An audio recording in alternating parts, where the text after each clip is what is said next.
নমস্কার বন্ধুরা, আজকে দেখতে পাচ্ছ প্রচণ্ড গরম। আমাদের কলের এখন জল ওঠা পুরোটাই বন্ধ, তাই পুকুর পাড়েই চলে এসেছি মাছ ধুতে।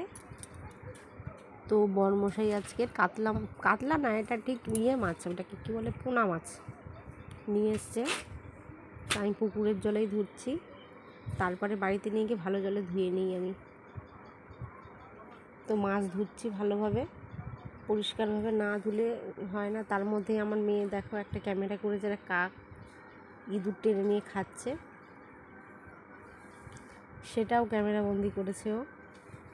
তো আমি এবার ভালো করে কলের জলে পরিষ্কারভাবে ধুয়ে নিচ্ছি। আরেকবার নুন হলুদ মাখালাম, ভালোভাবে নুন হলুদ মাখালাম।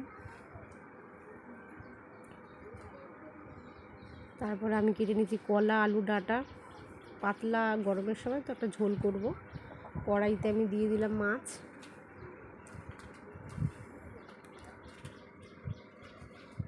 মেন কথা, একটা সমস্যা হয়ে গেছে, কড়াইটা কিছুক্ষণ আগে আমি ভেজেছিলাম, কী বলে, আলু ভেজেছিলাম, তো তাই কড়াইটা একটু জড়িয়ে গেছে। দেখো মাছ ভাজাগুলো, মানে কড়াইটা যদি আমি ধুয়ে নিতাম ভালো হতো।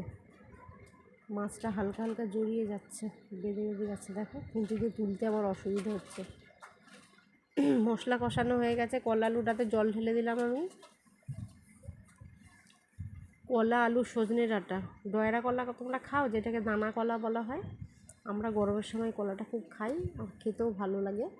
বিশেষ করে একটু পোনা মাছ দিয়ে ঝোল করলে লাইট ভালো লাগে। এইবার বরমশাই দই নিয়ে এসছে। তো আজকের একটাই রেসিপি করেছি গরমের মধ্যে, আর আমার দই দিয়ে ভাত খেতে খুব ভালো লাগে।